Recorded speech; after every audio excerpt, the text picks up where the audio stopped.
Hello, my name is Miranda and I'm gonna make a video outside. As you can see, I'm right beside a creek. This is like 4 minutes away from my house, so there's a lot of beautiful hiking trails and walking trails where I live, so it's pretty awesome. Anyway, my name's Miranda. If you've never been here, I make videos about nutrition, holistic health, fitness, like veganism, fruit-based lifestyle, just health in general, wellness, and sometimes fitness, and sometimes spirituality, basically all the different things you can talk about. So this video, hence the title, is why I don't recommend or consume caffeine and why you should limit or avoid it. So I have about 10 reasons that are kind of intertwined, to be honest, but I don't know. I'm just gonna give you 10 solid reasons why I don't recommend or drink caffeine in any sort of the way to do it. Sometimes I have green tea if it's very lightly brewed, but other than that I normally don't have any caffeine. I wrote it down. Here we go. Why I avoid caffeine, specifically coffee, black tea, energy drinks. I never really drank energy drinks at all. I call it spiked toilet water. Anyway, here's why I don't drink caffeine. Number one is because of the fight or flight mechanism that happens in your body. It releases adrenaline in your body that can cause adrenal fatigue and a lot of different issues in the body. It can make you really jittery and just not be good for the nervous system, right? So it spikes your fight or flight. So it basically puts you through anxiety and like panic attacks and all these different things. So not good and not something that you should be consuming, at least a lot. I mean, if you're gonna like have it, then just don't have a lot of it, but I don't recommend it at all.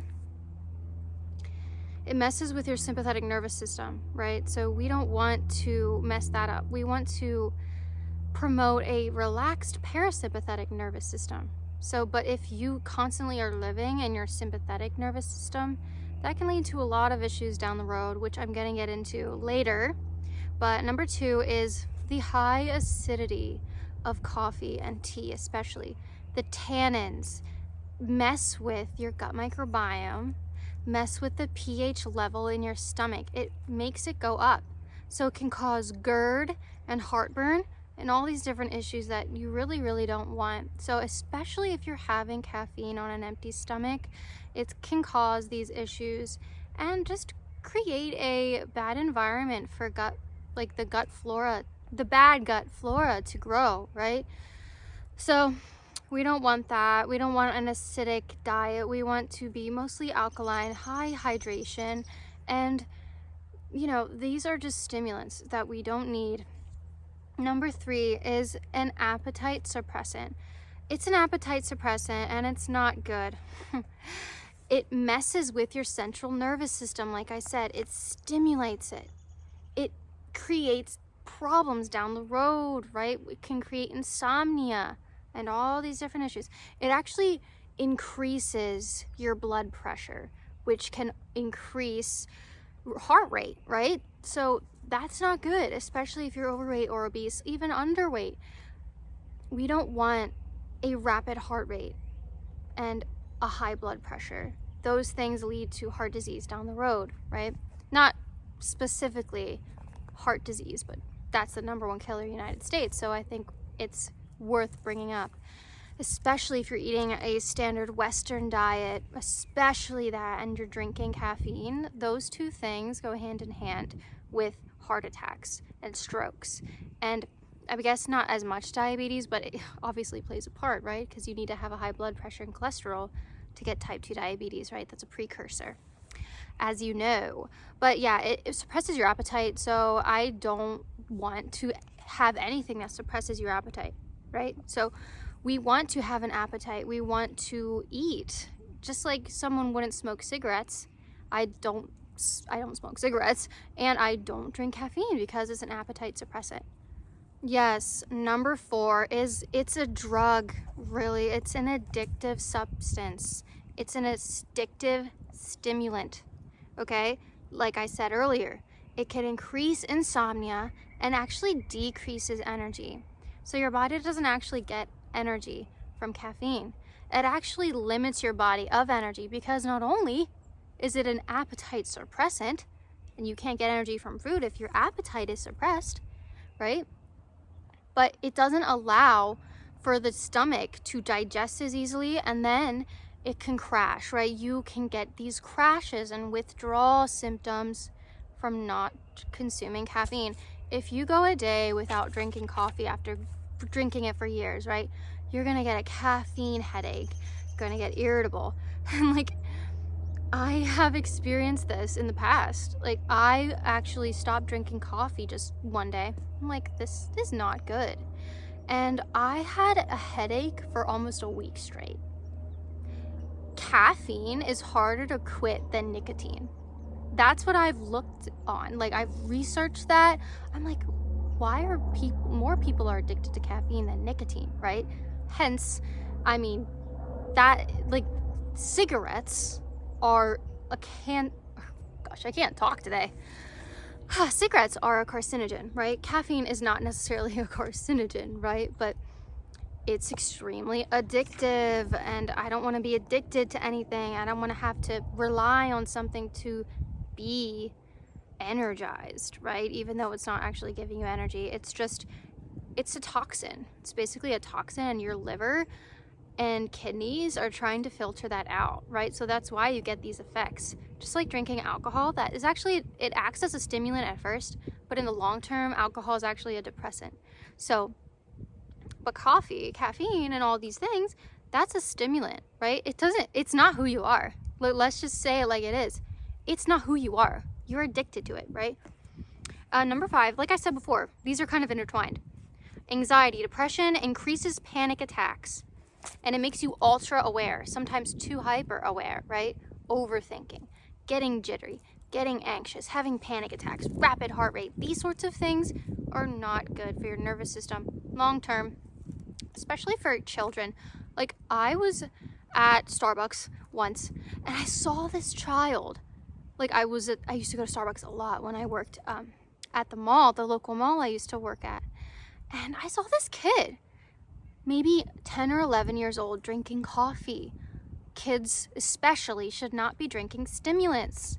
They don't need that energy, for one. 2, it can actually stunt growth, so we don't want that.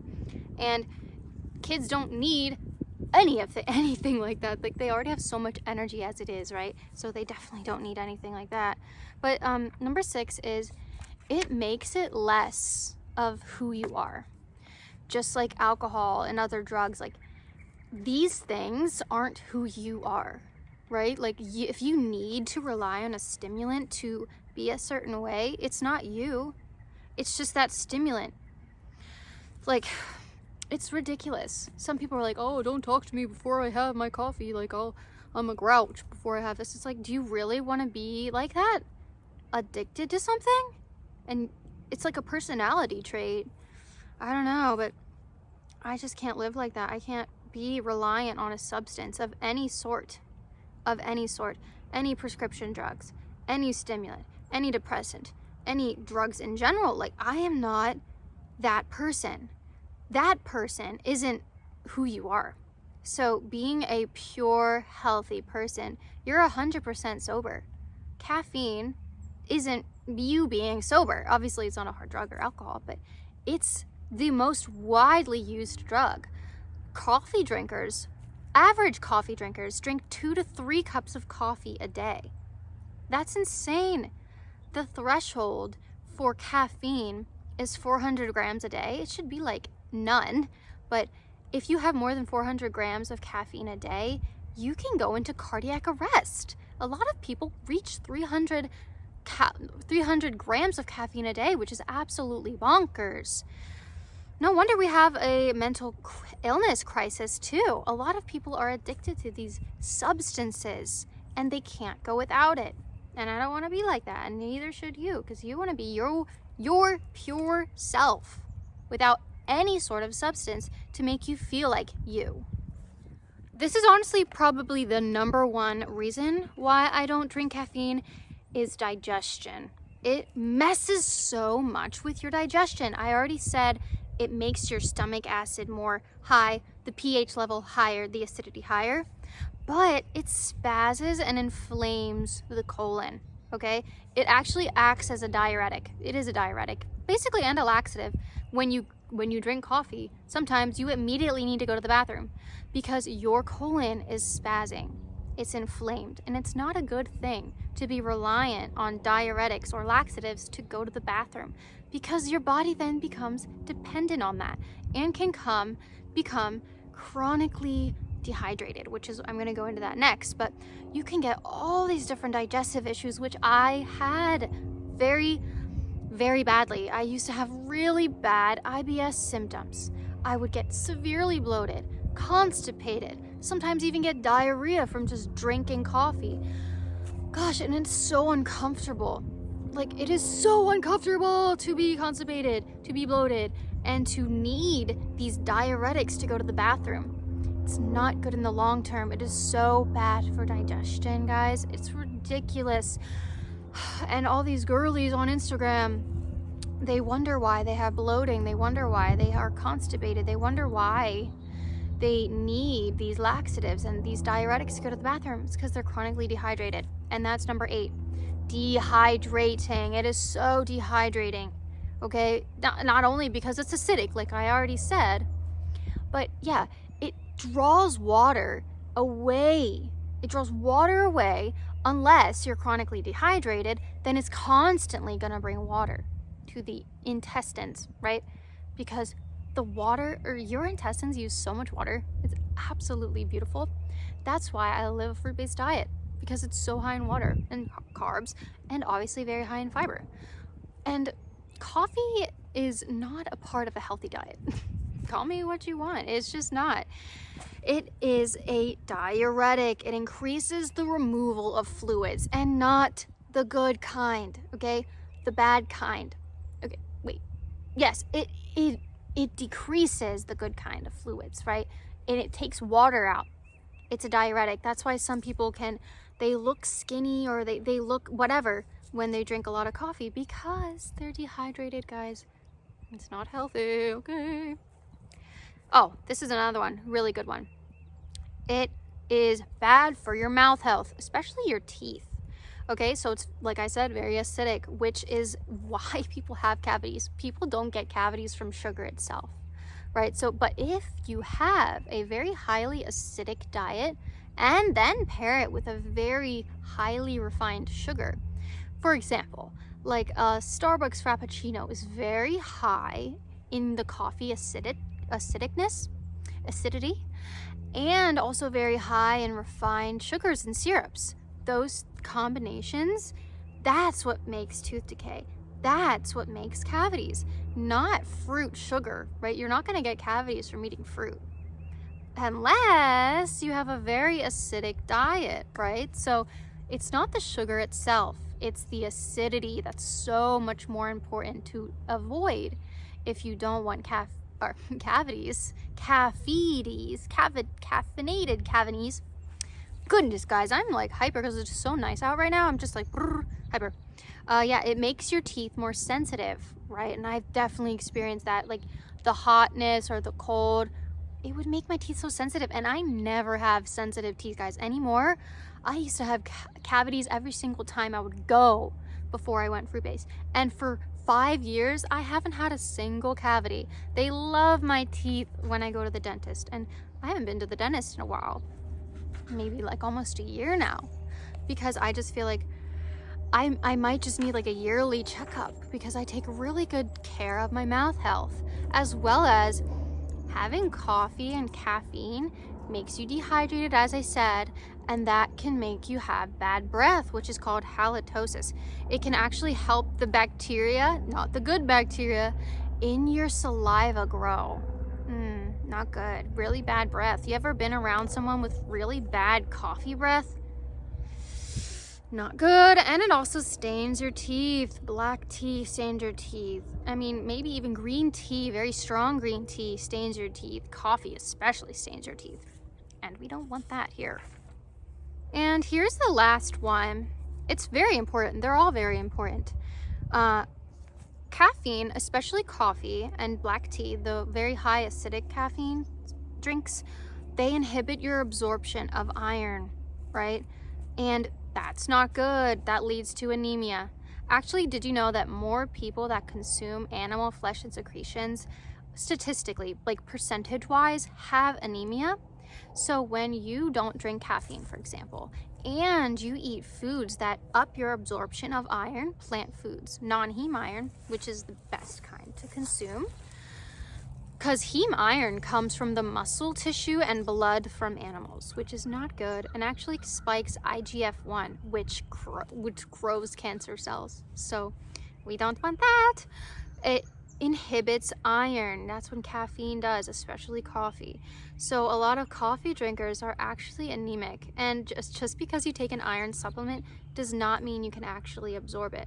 It's actually better to get iron from whole plant foods and lessen your consumption of caffeine. If you have anemia, get rid of caffeine and up your dark leafy greens and dried fruit intake, and you will see your iron levels level out. I have never once had a trouble with my iron levels, to be honest. I never drank caffeine like a lot. I drank a small cup of coffee every day. I have never in my life as a vegan, or at all in general that I know of, have had iron levels like low. Every time I go to the doctor, I have amazing iron levels. And I think that's also why that I have an amazing period. It's sometimes like the first half of the day has a little bit of cramps, but after all, it is so amazing, my period. And let me know if you girls want me to make a video about how to have a pain-free period. And I only bleed 2 to 3 times, or 2 to 3 days. And like today's literally day 2 of my period, and I'm going on a hike. I'm energized. I don't have any cramps. I have a flat belly. Life is amazing when you eat in alignment and just love yourself and not drink caffeine, because caffeine's really bad to drink on your period, especially because it inhibits the absorption of iron and you're losing blood, right? So you want to consume things that improve your iron absorption and not inhibit the absorption, right? And it also breaks down muscles because of that. And like, obviously your muscles need vitamins, need minerals. It inhibits these vitamins and minerals, especially iron, zinc, magnesium, and vitamin D that you're getting from the sun. You can be not even absorbing that as well because you're consuming caffeine that inhibits these minerals and vitamins from being absorbed into the body. Okay. So that's my video.